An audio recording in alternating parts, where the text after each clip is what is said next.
best guest of the year so far is George Bacchetto, candidate for the Republican nomination for the U.S. Senate.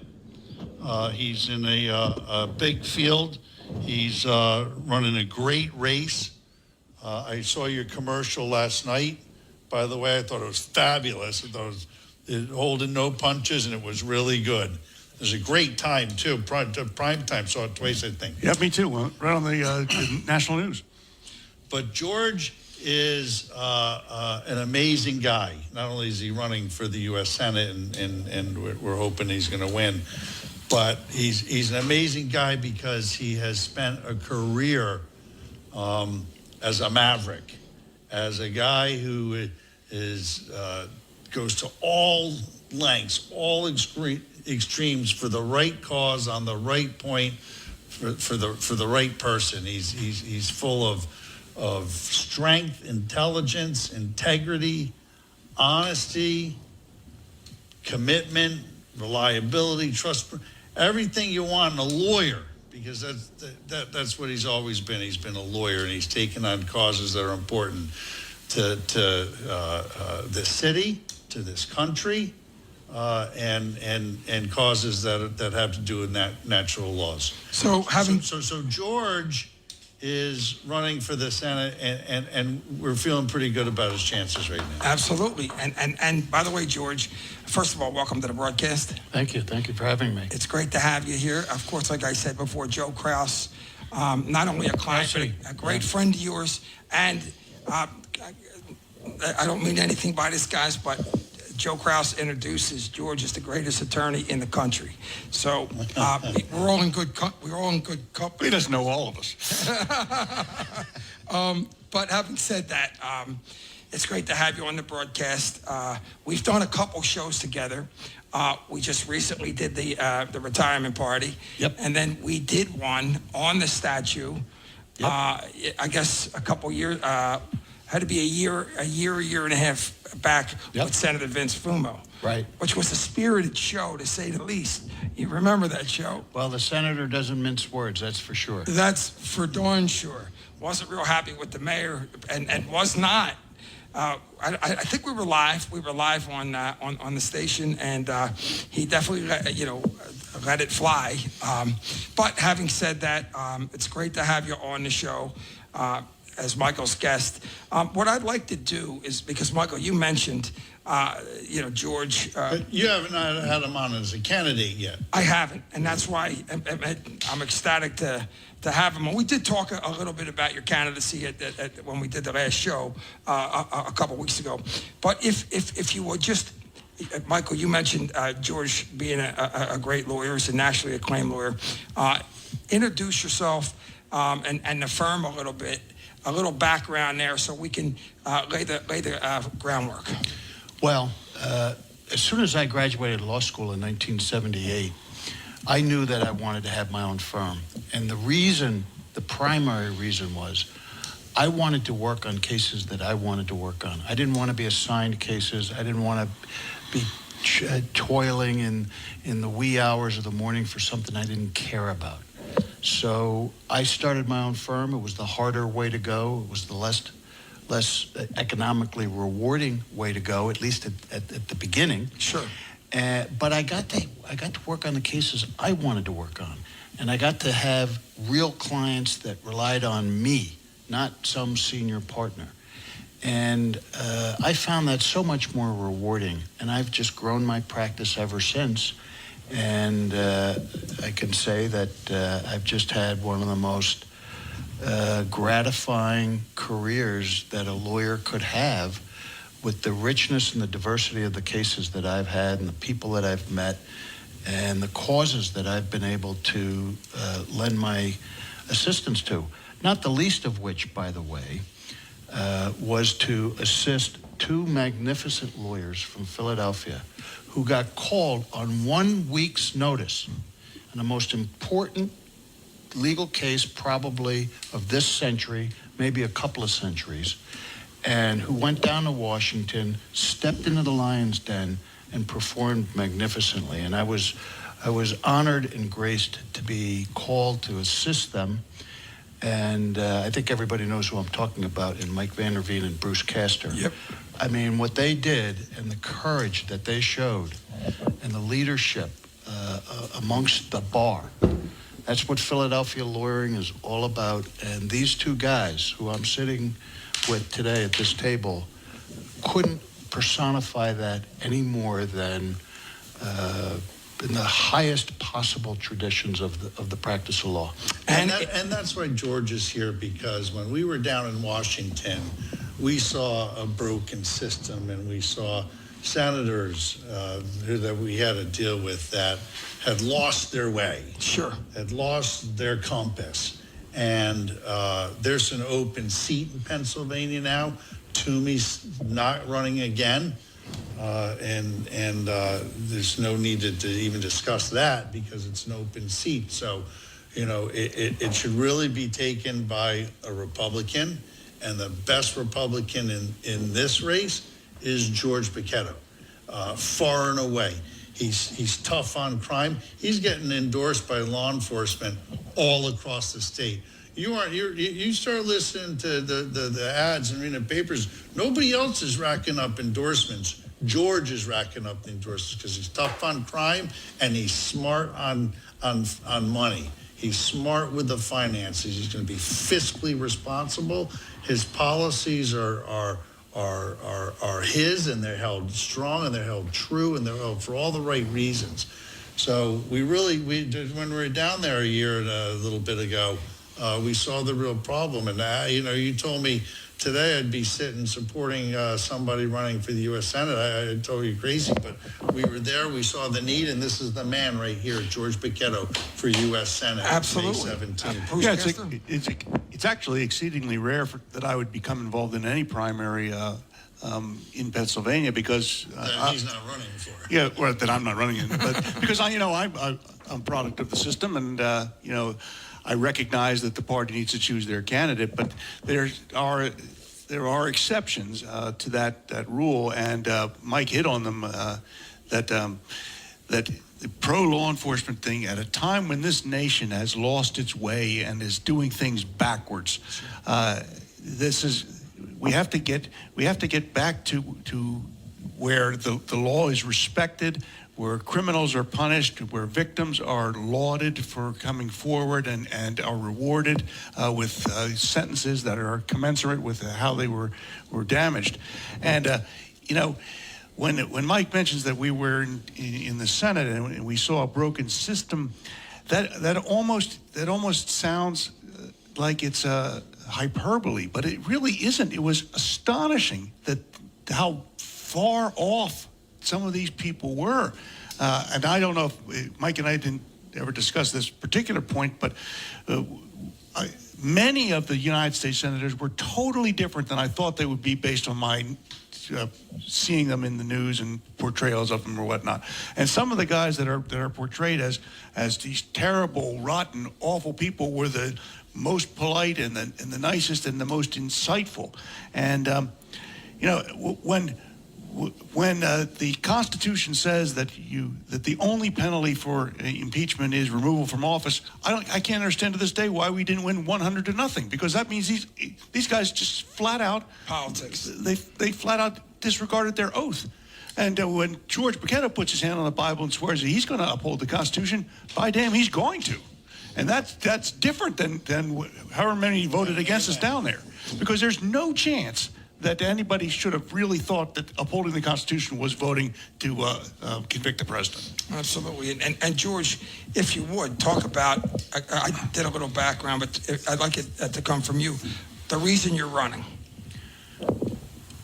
Look, having practiced law for 45 years and having experienced all of those wonderful cases and met all those wonderful people and frankly made more money than I ever thought I'd make, I wanted to start reaching out and doing more for my community and having a broader impact on the good of our community. And practicing law is a wonderful way to do that. But if I could ascend to the United States Senate, I can have such a broader impact on so many more people. And that's what motivates me. I'm really, really appalled at what's going on at some of our school boards. And I want to stand up and make sure that the parents who have their children in school have a say over the curriculum that their students are exposed to. I'm really appalled when people say defund the police and stomp on police cars and set them on fire and that type of thing. These are the people that risk their lives to keep us safe. I'm appalled when people pretend that they have the right to tell ordinary citizens how to live their lives, whether to be vaccinated or not vaccinated. This country is built on freedoms, and freedom of the individual, and a freedom to allow people to thrive. Bruce Castor was, a famous prosecutor in Montgomery County, and the reason he was so good at it is because he felt that that was a natural calling for him. That's what he wanted to do. And when you want to do something, when you really are passionate about it, that's when you're good at something. And I think I'd be good at senator. It's interesting because when I was reading, your reasons for running, a lot of it has to do with protecting our freedoms in America and our democracy. And we've talked about it, Michael and Bruce, in your representation of the President of the United States. I'm a Democrat. I'm a middle-of-the-road guy, okay? Makes sense to me. I don't care. I'm a Labor Democrat, so if you look at our we don't care whether, we aren't a political party. We support those who support us. At the same time, I'm a common-sense guy. And it was appalling to me, a lot of this. It's still appalling to me, the cancel culture. The freedoms of speech in that, politically correctness rules the day, and no longer. Well, let me tell you something, Joe. I'm a labor supporter too. Right. I believe that when a person puts in an honest day's work, they ought to make a decent wage. They ought to make a wage that allows them to support themselves and their family, and they can enjoy what this country has to offer. So when it comes to things like $7 an hour as minimum wage, that to me is disgraceful. Sure. And unions have a long history of helping the average Joe make a decent life for himself, allow him to support his family, allow his children to do better than he's done. And I am all for that. And I don't think that is Republican or Democrat. I think that's humanity and caring and having respect for your fellow human being. And unfortunately, some of these cancel culture movements and some of these critical race theory movements and that type of thing have completely gotten away from the idea that we owe respect to each other. Everybody is entitled to their freedom and their respect and their ability to do for themselves in a proud way. And that's why I'm running. And you could call me a Republican, you could call me a Democrat, you could call me whatever you want. That's why I'm running. And it's interesting because we talked, gentlemen, about if you can't defend the President of the United States of America, then nobody's entitled to a representation. And that, to me, was appalling because we all know not only the great job that Bruce and Michael did and his team behind them, but we all know that it was in the face of a lot of scrutiny and on stuff that was, in a sense, mind-boggling. That was the initial reaction, and there were even some lawyers that had the initial reaction of, geez, how dare these guys go down there and mount a defense for the President of the United States. But I think on reflection, I think they started to understand, wait a minute, that is the tradition of greatness. That's what defines some of the greatest lawyers we've ever had. Whether it's a popular cause or an unpopular cause, the lawyer's job is to go down there and to make a presentation in the best interests of his client within the confines of the law and the United States Constitution. That's what these two guys did. They did it magnificently. And I think the few people that had an initial reaction that they somehow stepped over the line or anything, they rethought that. I hope so. But what's important now, though, is what's forward. And what's forward is the campaign for George Bachetto, because he's got to go down there and he's got to fight everything. Well, you said the word fight, Michael, and that was, by the way, that's my next. So, George, if there's, but if I can only say, please, oh, go ahead. BochettoForSenate.com, BOCHETTO for Senate.com, FOR, BochettoForSenate.com. And I only say that because there's a lot of money getting poured into this race from Washington and all around the country. Big money, big tech, big bad political forces are pumping in money to out-of-state candidates, Sure, and hoping to oust the people who really live in Pennsylvania and need to be represented in Pennsylvania. So it's BochettoForSenate.com. You know, you want to make campaign contributions there, and you want to help him in this fight. And so, when you and I first had our, we did the show with the senator, the topic was the statue, the Christopher Columbus statue. Right.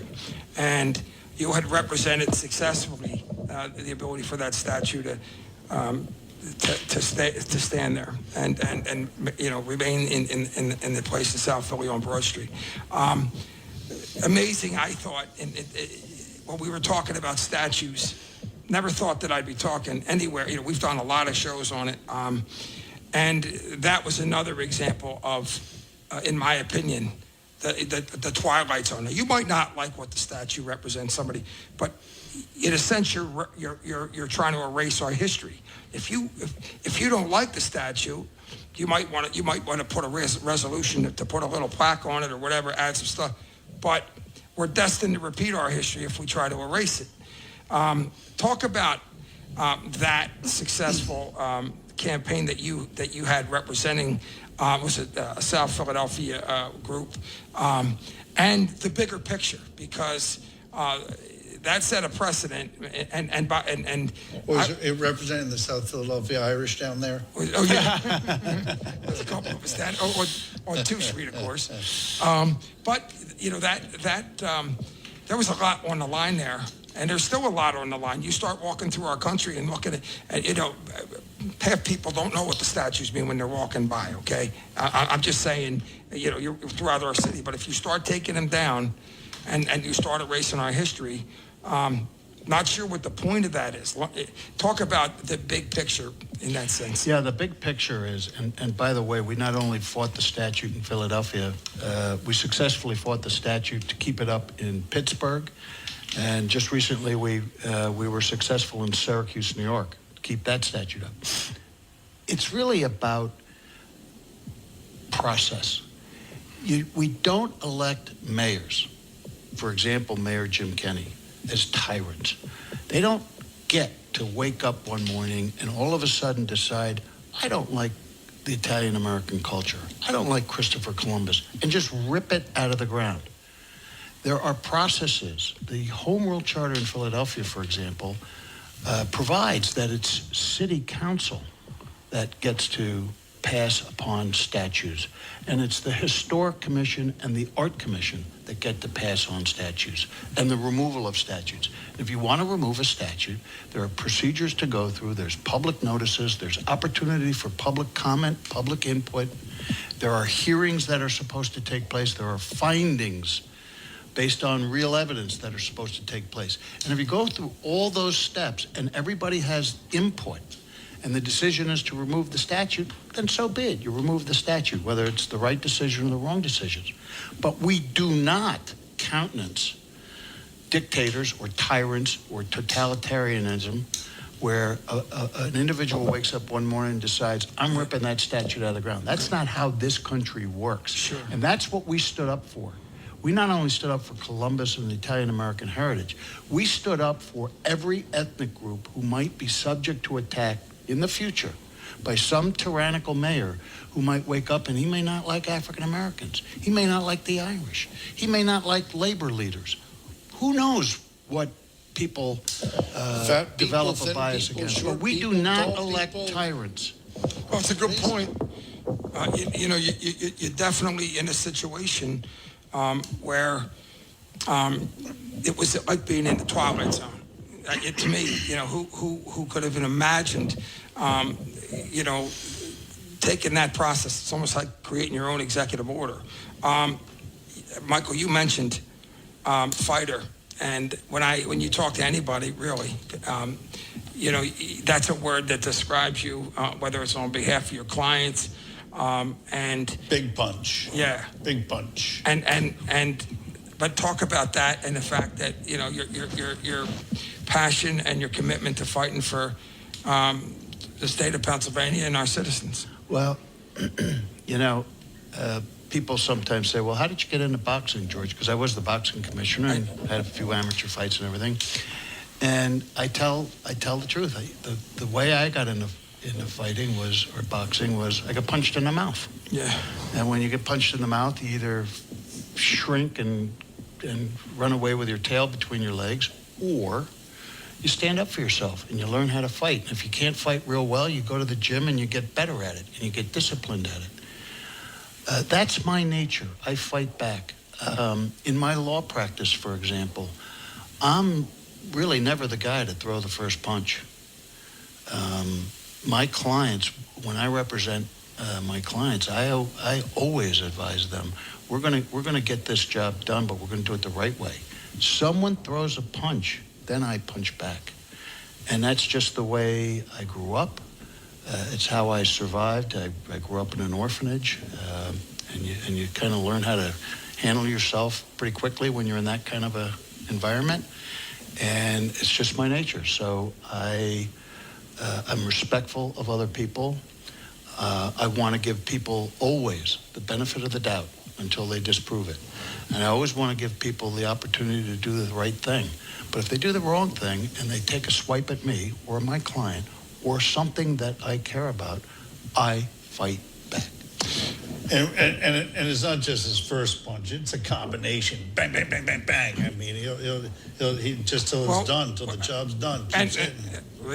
You got yourself a promoter right there. But that's what we need in Washington. That's exactly what we need in Washington. It's exactly that fighting attitude that we need down there, representing us and all our interests in Pennsylvania. Bruce, you were talking about being down in Washington, and in some sense, it just, obviously it's a totally different world. Unfortunately, across America, people are dismayed with, Washington and the gridlock that's down there, and you saw it directly. You guys are counting votes because things seem to go on party lines a lot of times, and they're not, and they're certainly not. A lot of people are not representing their constituents. Talk about that and how important it is to have somebody who will stand by their laurels, go down there and represent our citizens here in Pennsylvania. Man to man.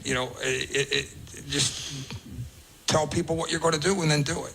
Yeah, there's nobody who knows George who thinks that he's going to be one of the followers in D.C. when he's in the Senate. He's going to be one of the leaders, and he's going to take a principled stand, and he's going to stick with it, whether the winds of politics blow one way or the other, or it's some suggestion that if he were to bend, it would be better politically for him or for whatever cause is in vogue in that time. And that's the kind of guy we all like practicing law with. Somebody who tells you right up front, here's what I want, here's why I think I'm entitled to that, and here's what I'm going to do if we can't reach some kind of a resolution. And that skill translates in not just out of the courtroom and into the courtroom, but it translates into the government. And very quickly, if you're a person who's a man of your word, who says exactly what you feel, always follows up and does what you say you're going to do, and is loyal to those who have shown loyalty to you, that gets around pretty fast. And that's the kind of guy that George is, and the kind of guy that he will be when he's in the Senate. Unfortunately, when we were down there, we saw so many whose backbones, I was wondering whether they were held up with a wire or a pole, because these people had seemed to have no moral compass. It was all politics driven all the time, and it was very disconcerting. I mean, I know Pat Toomey. I like Pat Toomey, and I would have characterized him as a friend then, and I still think he's a friend now. He made the wrong call in that case, and I don't see George Buchanan doing something like that. Still better. Yeah. Well, having said that, Yeah, I am bitter about that. I'm bitter that I didn't get 100 out of 100. well, I can tell you that having said that, there seems to be that theme across America that even with our energy situation right now, we just, we do a labor and energy show, and it seems like we're shooting ourselves in the foot and doing everything we can to give a foreign entity, some that we may eventually go to war with in one way or the other, control over our energy supply. It's like being in the Twilight Zone. We just did something in Harrisburg that just happened on Monday. The Regional Greenhouse Gas Initiative basically shuts us down. We're one of the biggest energy producers in the country. The court enjoined that, I think, right? What's that? I think I saw today the court enjoined that the most recent thing from the governor. Yes. So I think that's stopped. I mean, That right, exactly. They're going to court there. But what I'm saying is, there's jobs, there's our economy, there's our resources, and there's our national security. Let's not forget that. And a lot of that has to do with the environmental left. And I don't care what anybody says. There's 6,000 products that fossil fuels comprise. Okay, we can't even run a windmill without oil. So my point is, that's an example right there of some of the things that are unexplainable going on in America. When you get to Washington, D.C., and I'm confident that you will, what will your position be in areas like that? Well, I think, excuse me, I think the country is now seeing, and even the left is now understanding and admitting just how bad a mistake it was for President Biden to shut down the Keystone Pipeline and to put so many obstacles in the way of the development of our natural gas. Those resources of which this country is blessed with abundance, those resources are vital to our national security interests, but they're also vital to our ability to sustain ourselves. And yes, the climate's important, and yes, we all want a cleaner environment, but we cannot shoot ourselves in the foot in the name of climate change. We have to measure how we do it and where we do it. And the energy that we're sitting on can be developed by this country. The natural gas can be developed by this country in a cleaner and environmentally acceptable way, better than in any other country in the world. And for us to shut down our developments just so that Russia and some of the other countries can increase their capacity in a less environmentally acceptable way and in a way that feeds their war machine is just senseless. And I think everybody is starting to see that, even the left. And I think they're starting to see that when it comes to energy, when it comes to manufacturing, particularly, for example, semiconductors and other things that are vital to our national security, America must do for itself, and we must be independent in that regard. And that, by the way, was one of the fundamental underpinnings of President Trump's America First agenda. America needs to have its own independence. It cannot be dependent upon China for our medications and our vaccinations. That puts us in harm's way. Our masks, when that pandemic started, you watch the news in China, everybody's wearing a mask. Here, they're saying we don't need masks. We needed masks. It's just we didn't have masks. We didn't have the raw materials to make masks. We didn't have the machines. We were could make dependent upon freaking China. masks. Yeah. Also known as common sense. I mean, that's what's coming down. We have completely lost our common sense, and somebody has to go down there and explain it to those guys that common sense ought to prevail. That you think that it's a good idea to have your enemy control whether your car works and your computer works. And your computer works, or whether you have your medical facility. If you think that's a good idea, and not helping out the people that can produce it in your country, then you're not using common sense. Absolutely. There are technologies like carbon capture all out there, and where we can maintain our environmental levels and do the right thing. Like George, you just said, why would we shut ourselves down and then let China and other foreign entities control it, and at the same time we can't control what they're doing, the emissions, or how they do it, or how they're building factories and refineries, and we're shutting them down. Interesting. When I got into that process, it was when we started taking, Krause and I started taking an interest, where we started was the PES refinery in South Philly. 1 unit out of 33 was damaged, and when they had the fire there, all the safety precautions worked. They shut it down. It cost us millions, maybe billions, in our economy and taxes, and we sent all those resources overseas. And to me personally, and there was a reason for that, and that's because, and this is important, George, especially as a United States Senator, a lot of our political leaders are bowing down to the environmental left. When that happened with the PES refineries, so the Boilermakers Union and several other unions in the UA, they get a lot of work from the refineries. Obviously, some don't. Some unions don't, and so we don't hear. We weren't hearing a lot. They bring us on to these broadcasts, and I'm sitting there going, where are our politicians here? Our friends who always come to our assistance, and we work together and all that. Of course, word got, the environmental left spoke a lot louder than anybody else, and they were afraid of them. You're standing up to the environmental left? Well, Joe, look, as Bruce and Michael have just said, we all want a clean environment. Absolutely. We're not against that, but you have to do it in a measured, balanced fashion that makes common sense. We don't bankrupt our nation. We don't throw the baby out with the bathwater. Yeah. It's $120, not.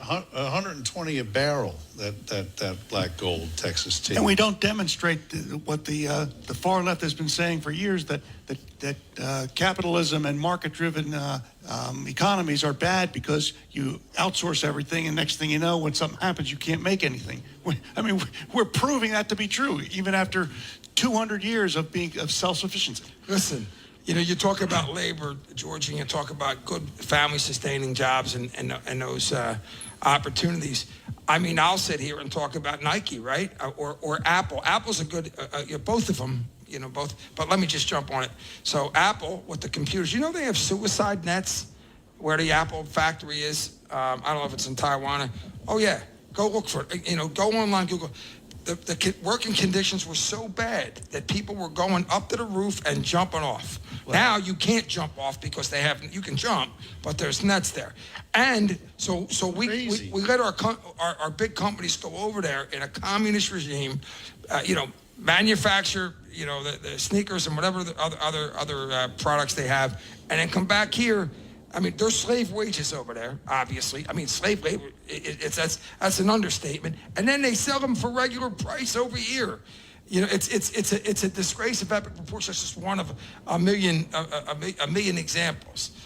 It's appalling. Joe, you're absolutely right. And unfortunately, the left picks and chooses what they want to become outraged about, and they completely overlook something like that. Millions of people in these foreign countries forced to work under conditions which are absolutely appalling. You cannot support a family on, all in favor of the pursuit of multinational corporations squeezing another nickel's profit for their products. That's not in America's best interest. Absolutely. What's in America's best interest is for us to put our people to work with our resources who can do a better job, a greater job, and do it with dignity, human dignity and pride. That's where we want to be. And that's where I want to be in Washington when I start talking about the kinds of treaties and trade restrictions that we ought to have. Absolutely. And let there be a fair profit and a fair wage. that we've got people that have amassed wealth. He's talking about Apple or Google or amassed wealth that is hundreds and billions and billions and tens of billions, hundreds of billions of dollars. I mean, we're gonna have a trillionaire before I'm dead, I'm certain. And that imbalance. Yeah. You keep winning all those cases, Mike. You may be that trillionaire. Now and again, I win one too, But that imbalance is unnatural. It's unnatural in nature, and it's wrong, and it's happening all around the globe and in Washington. And the imbalance in Washington needs to come back with who? Bocchetto. BocchettoForSenate.com. George Bocchetto, he's part of the solution to getting the balance back right. George, I read your story, and you mentioned that, you grew up in an orphanage. And education was obviously a big part of, obviously in hard work, advancing your life to where, you've had the success that you've had. How big of a priority is education on your platform? Oh my goodness! Without education, you have such a small window into the world, and it's just a shame. Education means everything. If I didn't have the benefit of governmental subsidies and that type of thing for education, I wouldn't be here today. And I am the biggest proponent of assisting families who cannot afford their own education, assisting them in getting an education. But what we have to remember is that the marketplace is clearly best designed and best equipped to provide those educational opportunities. School choice is such an important need in this country. Let the dollars follow the parents and the students, and let them choose where they want to go to school. Let the parents have input into their curricula. If parents want their students, if parents want their children to go to school and learn critical race theory and read pornographic materials and that type of thing, and there are schools that want to offer it, let them go there. That's up to them. But if there are parents that want their children to learn how to read and write and learn the great things that this country has to offer, some of it's not pretty, but the great things that this country has to offer, let them choose the school that they go to. But also the fact that, look, I don't think anybody can deny that obviously a lot of our history wasn't pretty, and there were obvious problems there. But I believe you learn from it. That's right. You don't pretend it didn't happen. Listen, racism is a scar on our country, but if we don't, if we're not going to cure it with more racism. That's right. And forced opinions. Right. We need to be able to all think for ourselves, learn from our past, and understand that you can't judge people on the color of their skin. And that's obvious. And if I'm an African American, the answer to that would be no kidding. But it's so selective, though. You bring up the Columbus statute that we did earlier. I'm watching right now on PBS. And I do only watch about 15 minutes of television occasionally, but I'm watching on PBS. You mean I've never been upstairs? There's not a big TV up there everybody's watching? No. Oh, okay. Ben Franklin. Ben Franklin. Me too. I started last night. And Ben Franklin from childhood, I guess we'll be getting to the end. I started a couple nights ago. He was a man with a lot of foibles himself. Good sayings and whatnot, but he was a slave owner. He was a womanizer. He was a caroller. He drank too much. He was a man of indulgence, particularly as he got older. And, having, I guess, invented the electricity and, a few other things, gotten the French to help us win that Revolutionary War, he's left alone. His statue, nobody's clamoring to take down Benjamin Franklin's statue. But Well, it just goes to show you, Michael, none of our heroes, none of the people that have helped make this country great were perfect human beings. And yes, they had a lot to admire, but they also had a lot to learn from. And that, to me, is the secret, as Joe was saying. Let's learn from it. Let's learn how we can become better people and recognize better leaders and that type of thing. We can't pretend it didn't happen. It's interesting, though, because a lot of these, and That's the Quaker way, by the way. That's the Pennsylvania Quaker Well, way. it's a pretty darn smart way to do it. That you know, their beliefs firmly were that man can improve himself, man can improve his position, man can become more virtuous by recognizing where he is and where he's going. And you know, one of the reasons why they eschewed slavery, of course. But You know, the other thing, Michael, it's just amazing that what you just said, George, about, you know, learning and improving, it's really a foundational thinking to the people who founded Pennsylvania.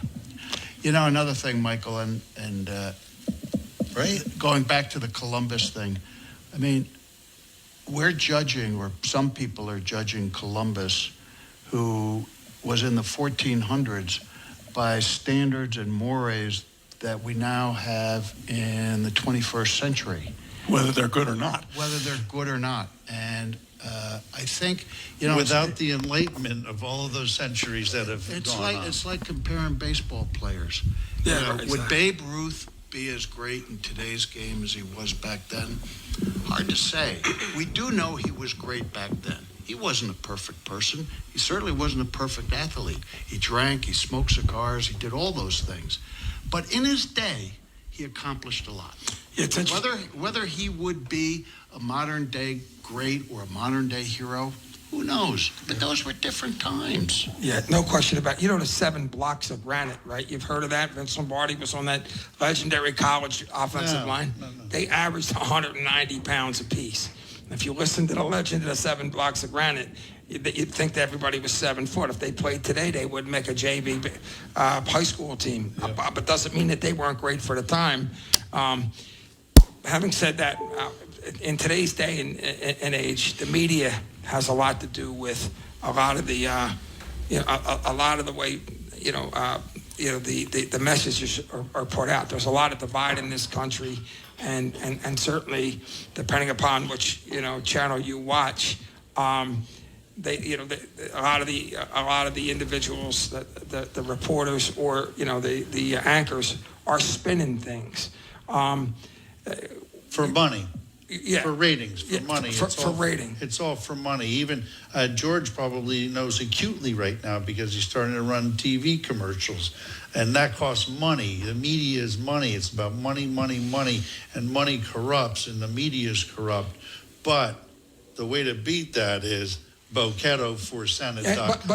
But if you got a great point. But if you ever talk about the media, the first thing they talk is the freedom of the press and all those. So people use that, especially in the media, and I say that as a talk show host. It is what it is. Joe, let's take a look at what's on the front pages today, and it's just such a stark example of how the Washington Post, the New York Times, and all the liberal media completely and utterly shut down the story about Hunter Biden, his laptop, his business dealings, and their connections with Joe Biden.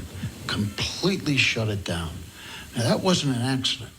That wasn't an oversight. There was a conscious, deliberate, sustained effort to bury that story in an effort to discredit Donald Trump and to not shine the light on Joe Biden.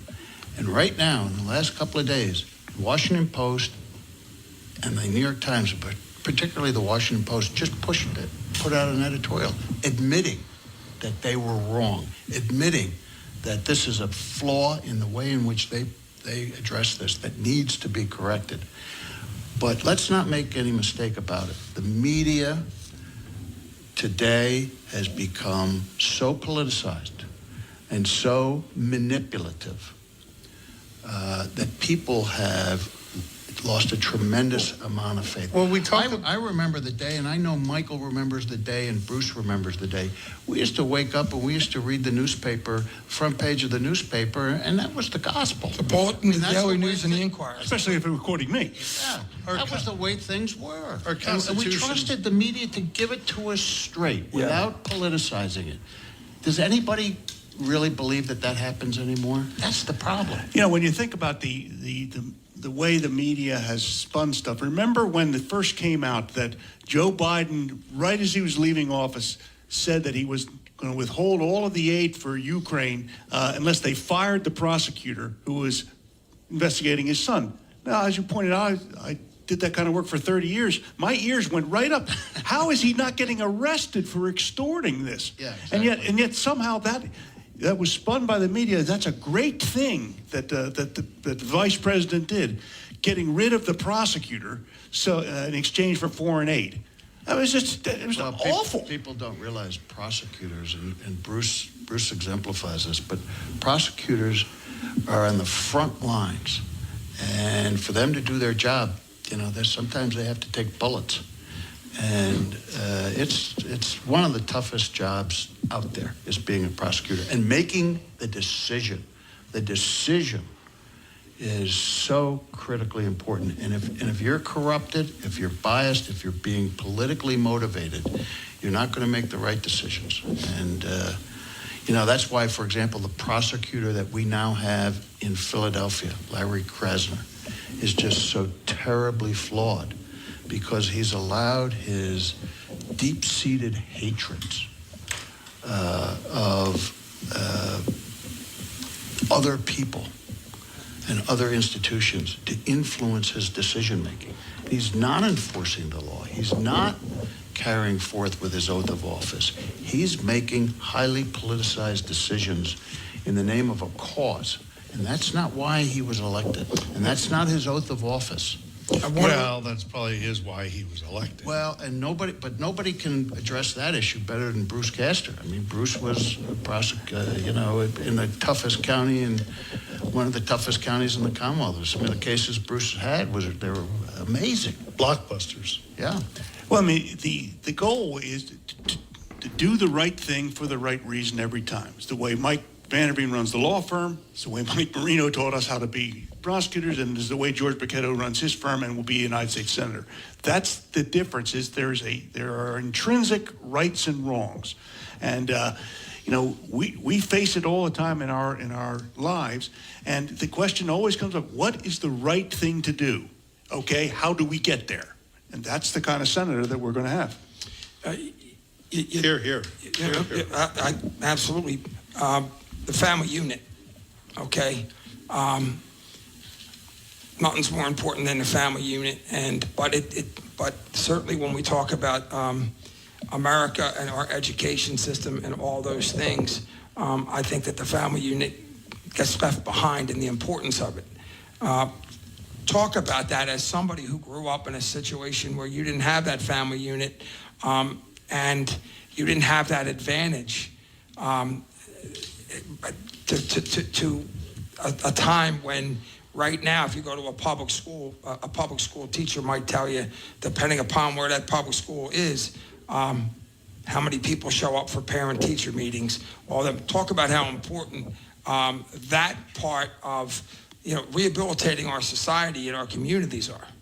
Well, family unit, of course, is where it all starts. And if you have a good family unit and a youngster is growing up and he's got good support mechanisms and encouragement, and when he makes a mistake, he's got understanding and someone that wants to help him through it or her through it, it makes such a difference. If you're out there all alone, nobody cares, dad's not around, mom's doing drugs or whatever, it's a terrible, terrible way to grow up. And it is really one of the leading reasons why children fail in education and in school, because they don't have the family support. So the family support and the integrity of the family unit is the number one priority. It is, however, also the toughest problem to solve. It's generational. It's generational. All kinds of approaches have been taken to it. It is one of the toughest issues to deal with, and having gone through a situation where I did not have a family unit, but then on the other hand, having raised my own family. And you've got a great family. You know, you really, if nothing shows you what a difference it makes, that'll show you. Tell us how your family's been supporting you through the campaign. Well, my youngest son, Evans, my scheduler. Here with us now in the studio. And he's the main guy that kicks me in the rear when I don't do something that I should be doing. You're the one guy that can do it. Yeah, he's the one guy that can do it.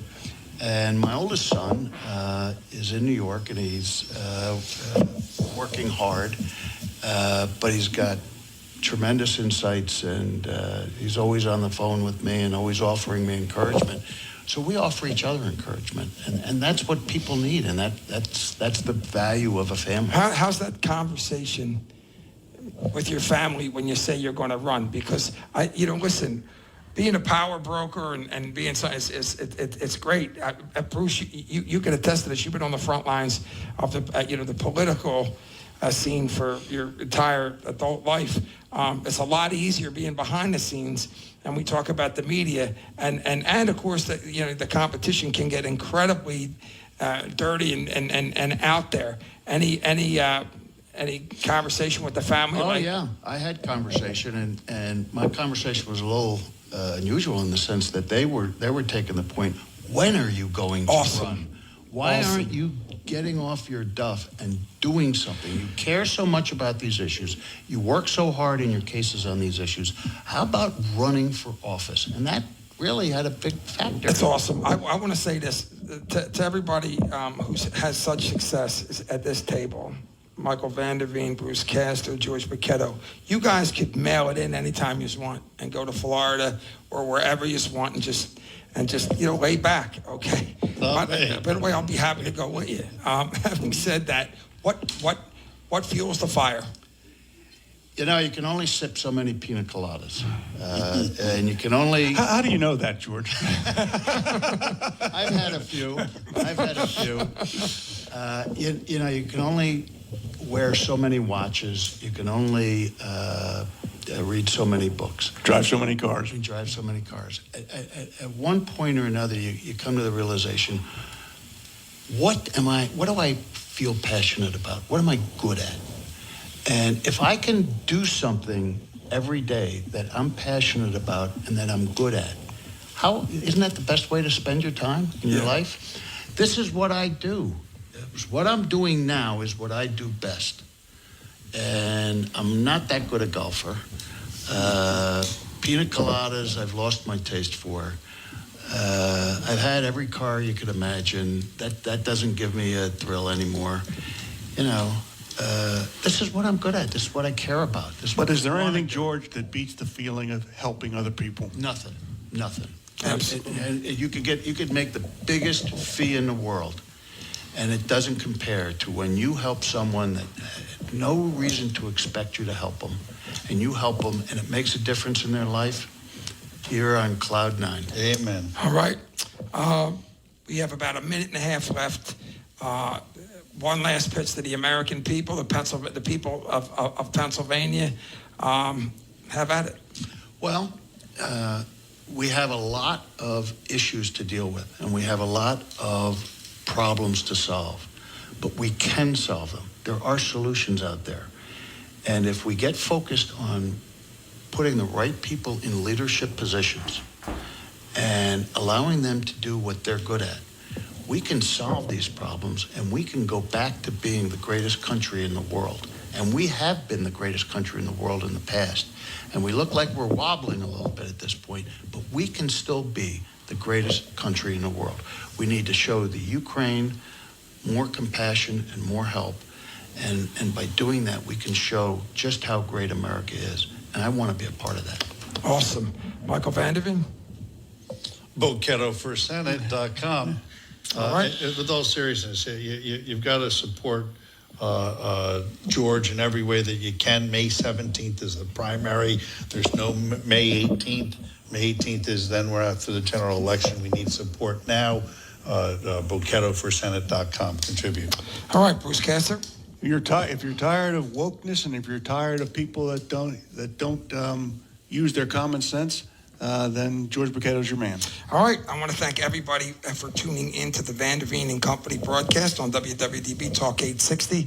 I want to thank Bruce Castor for joining us. Of course, we want to thank George Bocchetto, bocchettoforsenate.com.